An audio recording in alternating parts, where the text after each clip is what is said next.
अस्सलाम वालेकुम। बेटा आज हमने इस चैप्टर का लास्ट टॉपिक स्टडी करना है जो कि है एरोबिक एंड एनारोबिक रेस्पिरेशन। इसमें सबसे पहले हम देखेंगे कि रेस्पिरेशन क्या होती है। तमाम जानदारों के अंदर बेटा ये कंटिन्यूस प्रोसेस है, जब तक जानदार ज़िंदा होता है उसके अंदर ये प्रोसेस चलता रहता है रेस्पिरेशन का। रेस्पिरेशन सिंपली है कि रेस्पिरेशन के अंदर हम बेटा सिंपल कंसेप्ट समझते हैं कि गैसेस एक्सचेंज होती हैं। ऑक्सीजन को हम अपनी बॉडी के अंदर इनहेल कर लेते हैं, ऑक्सीजन को इनहेल करते हैं और बेटा कार्बन डाइऑक्साइड को अपनी बॉडी से रिलीज़ कर देते हैं। इस प्रोसेस को कहते हैं रेस्पिरेशन। ठीक है, सांस लेने का अमल। लेकिन बेटा अगर साइंटिफिकली देखा जाए तो ये सिर्फ गैसेस एक्सचेंज नहीं है, बल्कि इसके अंदर पूरे के पूरे केमिकल रिएक्शन वकूफ़ पज़ीर होते हैं। हमने उन केमिकल रिएक्शंस को भी देखना है। और बेटा रेस्पिरेशन होती कहाँ पे? रेस्पिरेशन आपके सेल में होती है। हमारी बॉडी आपको पता है कि सेल से मिलकर बनी है। सेल हमारी बॉडी का बिल्डिंग ब्लॉक होता है और हर एक सेल के अंदर बेटा रेस्पिरेशन हो रही होती है, रेस्पिरेशन का प्रोसेस हो रहा होता है।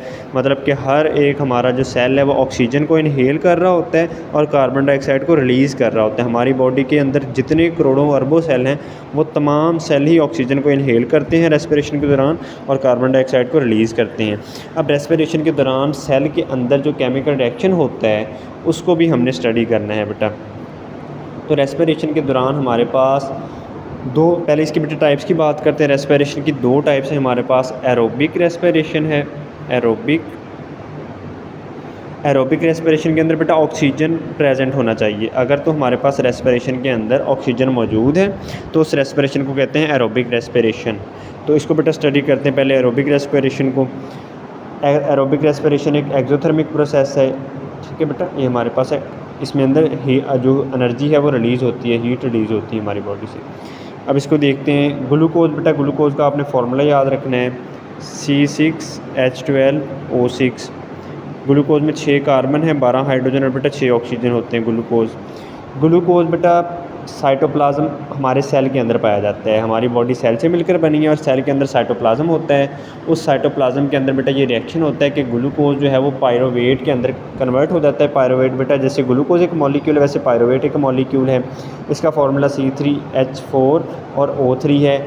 जब ग्लूकोज बेटा साइटोप्लाज्म में पायरोवेट के अंदर कन्वर्ट होता है तो साथ एनर्जी रिलीज़ होती है। ये हमारे पास पहला स्टेप हो गया। ठीक है, उसके बाद ये जो पायरोवेट है इसकी ऑक्सीडेशन होती है। ये जो पायरोवेट है ना C3H4O3, इसकी बेटा ऑक्सीडेशन होती है। ऑक्सीडेशन का मतलब है एडिशन ऑफ ऑक्सीजन। इसके अंदर मज़ीद ऑक्सीजन जो है वो ऐड हो जाती है।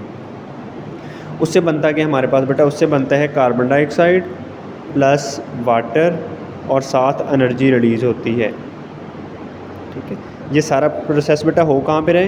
ये सारे का सारा प्रोसेस सेल में हो रहा है। हमारी बॉडी के हर एक सेल के अंदर ये वाला प्रोसेस हो रहा होता है कि पायरोवेट मॉलिक्यूल ग्लूकोज से पायरोवेट मॉलिक्यूल बनता है, फिर उसकी बेटा ऑक्सीडेशन होती है और उससे कार्बन डाइऑक्साइड बन जाती है और वाटर बन जाता है। साथ बेटा हमें एनर्जी मिलती है अपनी डेली लाइफ के काम करने के लिए जो कि हम इस्तेमाल करते हैं। तो ये बेटा हमारे पास एरोबिक रेस्पिरेशन का मुकम्मल प्रोसेस है। एरोबिक रेस्पिरेशन के अंदर क्या होता है कि ग्लूकोज पहले कन्वर्ट होता है पायरोवेट के अंदर और बेटा फिर पायरोवेट की ऑक्सीडेशन होती है तो वो बन जाता है कार्बन डाइऑक्साइड में, वाटर में और एनर्जी में कन्वर्ट हो जाता है। ये हमारे पास बेटा एरोबिक रेस्पिरेशन थी। अब बात करते हैं ग्लाइकोलाइसिस की। ग्लाइकोलाइसिस में आप अगर देखेंगे तो दो वर्ड आ रहे हैं, ग्लाइको मीन्स ग्लूकोज या फिर आप इसको शुगर भी कह सकते हैं। ठीक है, और लाइसिस का मतलब है ब्रेक डाउन। अब बेटा आपको समझ आ गई होगी, लाइसिस का मतलब है ब्रेक डाउन, टूटना, स्प्लिट होना। कि ग्लाइकोलाइसिस एक ऐसा प्रोसेस है जिसके अंदर शुगर या फिर ग्लूकोज, क्योंकि बेटा ग्लूकोज शुगर ही होती है, तो ग्लाइकोलाइसिस एक ऐसा प्रोसेस है जिसमें हमारे बॉडी के अंदर मौजूद जो ग्लूकोज है वो स्प्लिट हो जाता है। स्प्लिट कैसे होता है बेटा? एक ग्लूकोज का मॉलिक्यूल है वो बेटा 2 पायरोवेट के मॉलिक्यूल्स में कन्वर्ट हो जाता है। एक सिंगल ग्लूकोज का मॉलिक्यूल 2 पायरोवेट के मॉलिक्यूल्स के अंदर स्प्लिट हो जाता है, पायरोवेट। ठीक है, ये बेटा आपने याद रखना है।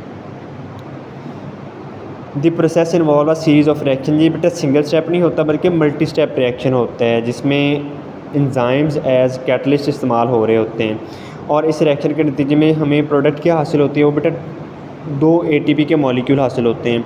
ATP मीन एडिनोसाइन ट्राइफॉस्फेट, जो कि हमारी सेल की एनर्जी करेंसी भी जिसको कहा जाता है, जो सोर्स ऑफ एनर्जी होता है।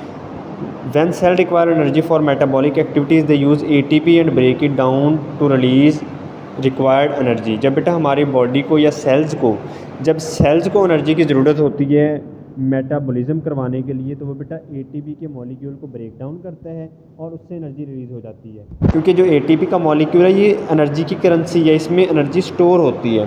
तो जब भी सेल को एनर्जी की ज़रूरत पड़ती है तो वो ATP के मॉलिक्यूल को ब्रेक डाउन कर देते हैं, तोड़ देते हैं, जिसकी वजह से एनर्जी रिलीज़ होती है और सेल उसी एनर्जी को इस्तेमाल करके मेटाबॉलिक एक्टिविटीज़ परफॉर्म कर लेते हैं बॉडी के अंदर।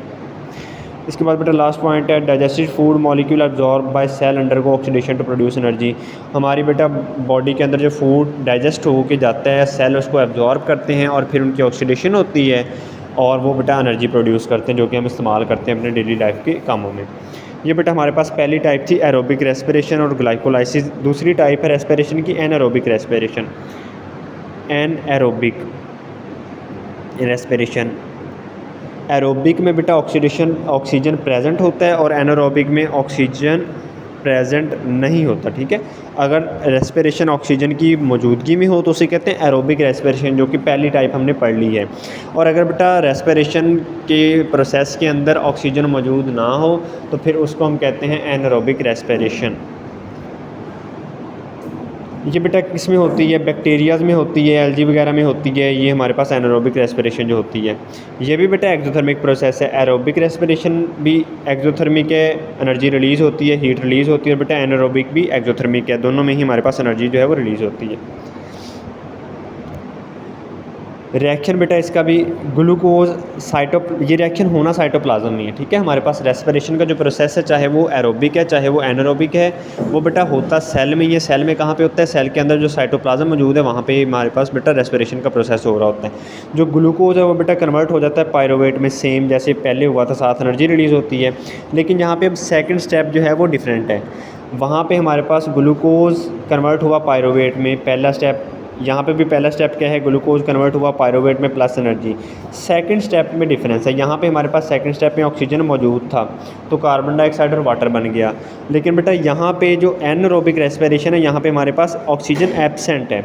जब ऑक्सीजन मौजूद नहीं होता फिर हमारे पास कार्बन डाइऑक्साइड और वाटर नहीं बनता, बल्कि हमारे पास बेटा अल्कोहल बन जाता है, C2H5OH। इसका नाम है